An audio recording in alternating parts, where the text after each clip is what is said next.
Welcome back to the community, everybody, and thank you all for being part of it. I really appreciate it. If you would like to send in a self-interview, follow the email going up the screen, and please send it in, and I can edit it and explain the whole situation on what you need to do. Today we have John with his 1968 Beetle out of Maryland, and I really appreciate him sending it in. So let's check out John, and we'll be right back. Hi, greetings from Central Maryland, just outside of Baltimore. I am John, and this is my 68 Beetle. So a little about me. My parents had one when I was really small. I was born in 1971, so my parents had a 66 Beetle that they bought new. And I have three brothers that are much older than me. So when I was really small, the oldest brother got that 66, and he drove it for a little while. And then he passed it to the youngest of the three brothers. And so he had that, and he drove that for a while, and I don't remember what happened to it. And then he had a couple other bugs when I was little, so I was always around bugs. I just loved them when I was little, and always wanted one. And then when I got older, real life happened, I guess, and I just never really had a chance to get one. When I got older, I didn't live in a house that had a garage or had a place to keep one, really, if I needed to work on one. So then until I got the house I'm in now, about, I don't know, 7-8 years ago. And so I decided to get one. So I've had this for about a little under 3.5 years. I got it in May of 2020. So right after COVID started, so this was my COVID purchase. Somebody had it on Facebook Marketplace, and I figured not that many other people will be going to look at it because Maryland was in a lockdown and we weren't really supposed to go anywhere unless it was an emergency.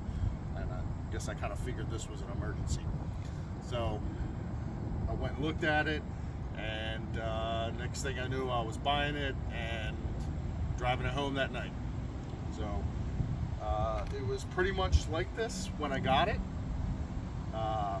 Mechanically, all I really had to do was eventually I ended up having to replace the starter and the battery and the voltage regulator. But other than that, it was really like this. The guy I got it from didn't have it that long, and the guy he got it from painted it. So it was already painted like this. The guy had done the interior, recovered the seats, and put a new headliner in. And really all I've done to it is just add my personal touches. I take it to car shows a lot. Always getting a lot of stories. Everybody always seems to have a bug story. I get people come up to me all the time at shows and tell me about their brothers and sisters had one, their parents had one, their grandparents had one. My favorite story I was ever told was a guy came up to me at a car show and told me his parents told him that he was conceived in the back of one. So, not really sure how that happened. I had a woman looking at it at a car show one time. She started crying because it reminded her of the one her father had. I guess he had passed. So, a lot of fun to drive. When I take it to car shows, I throw a bunch of other stuff on top of it. Maybe I'll insert a picture and show you what it looks like with all that stuff.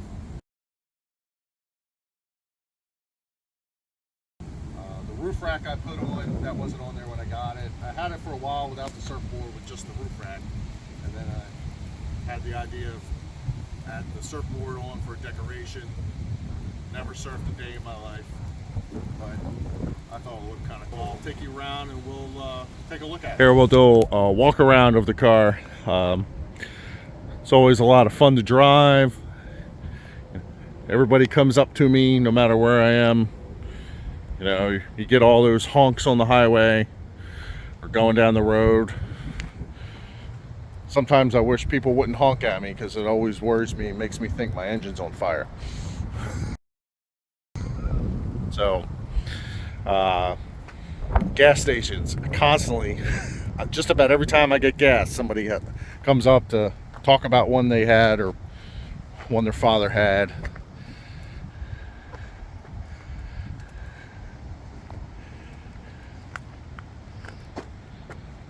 Here, we'll take a look at the inside.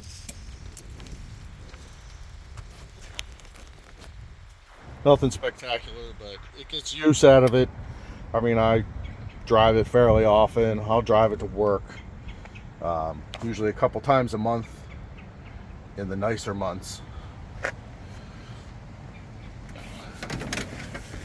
Yes, I know the back seat belts and the front seat belts don't match,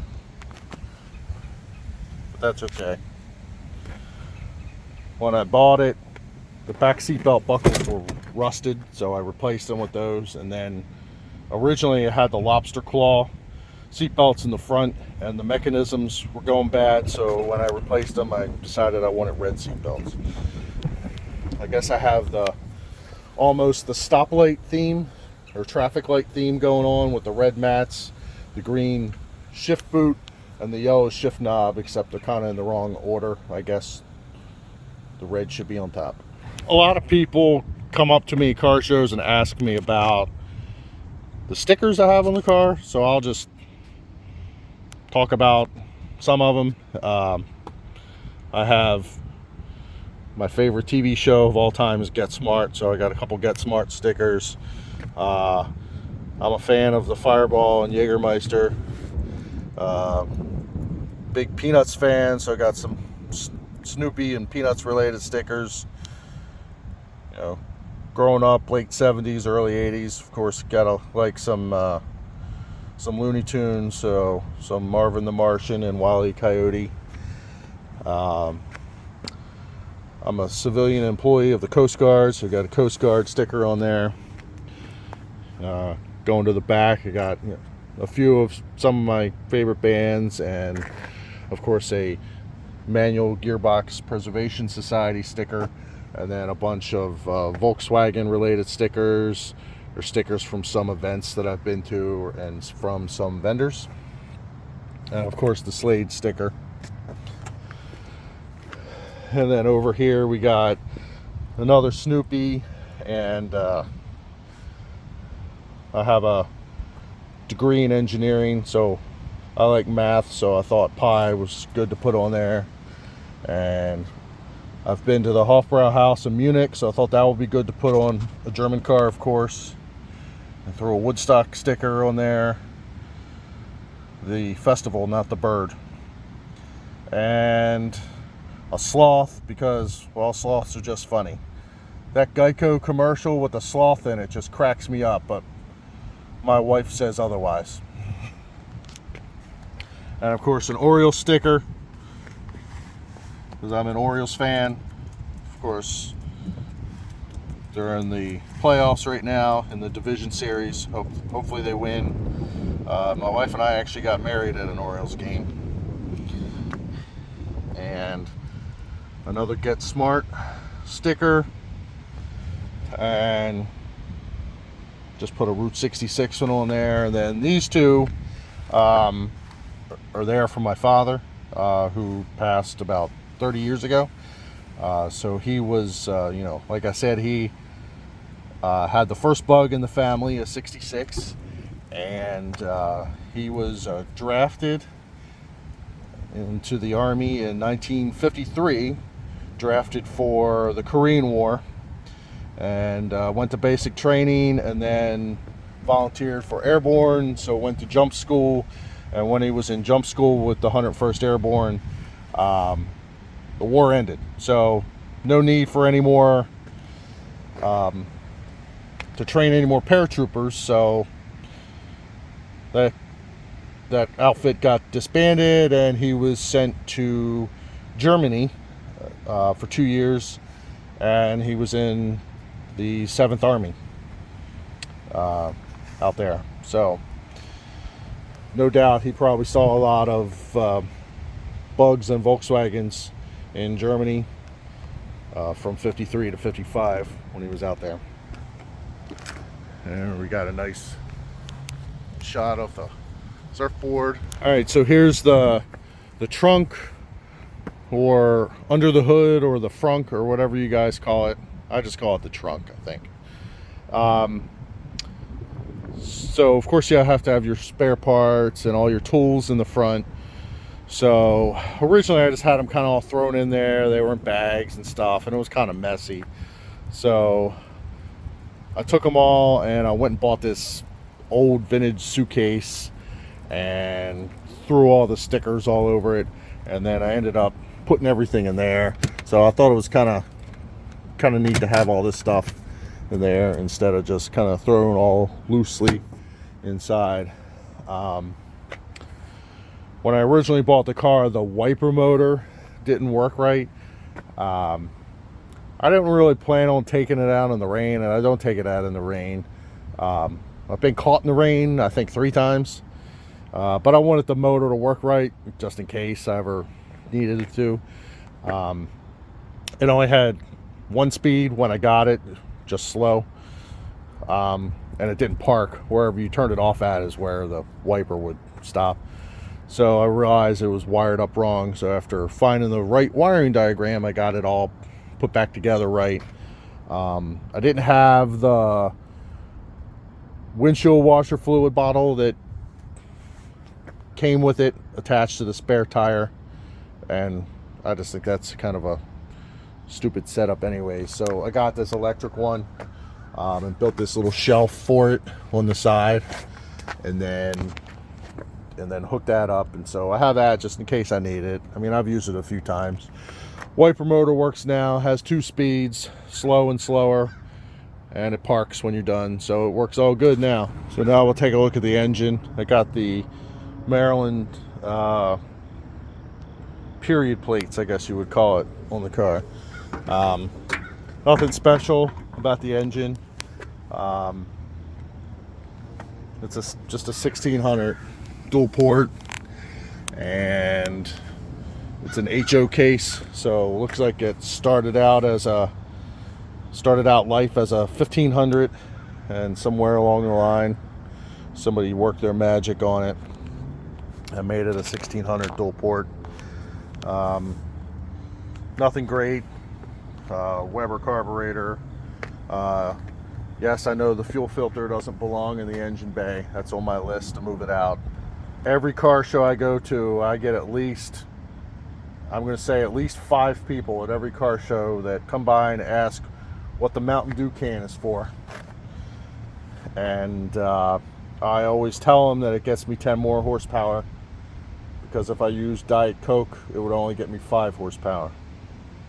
But I just thought it would be funny to put the can on top of the coil. I guess it's a conversation piece. Gets people to ask about it, I guess.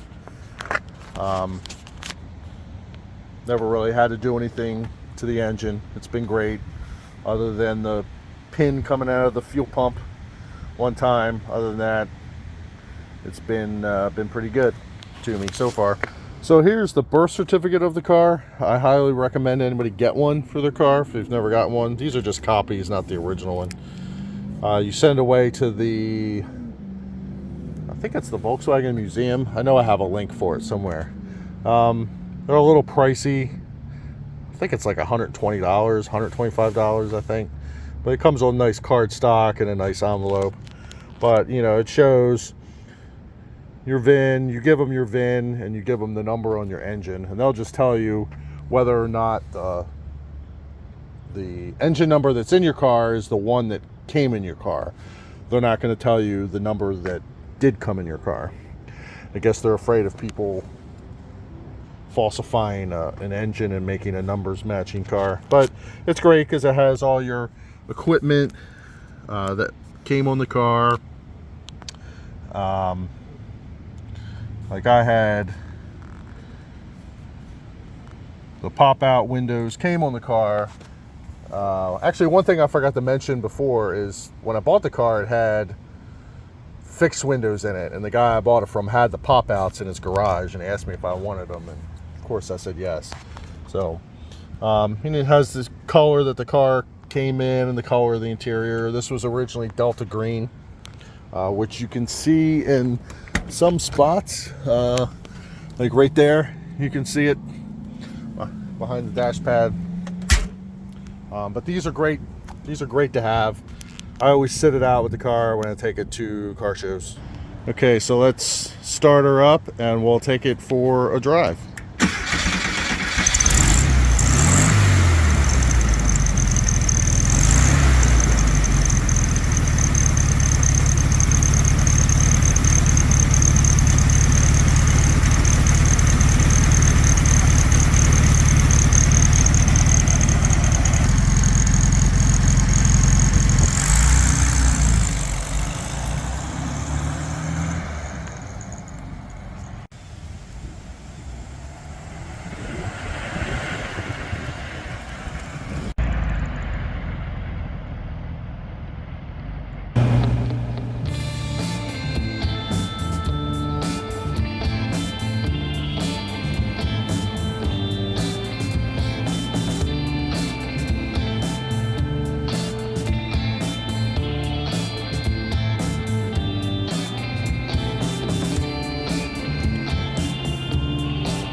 So this is where my bug lives, in this dark, dingy garage that has no electricity.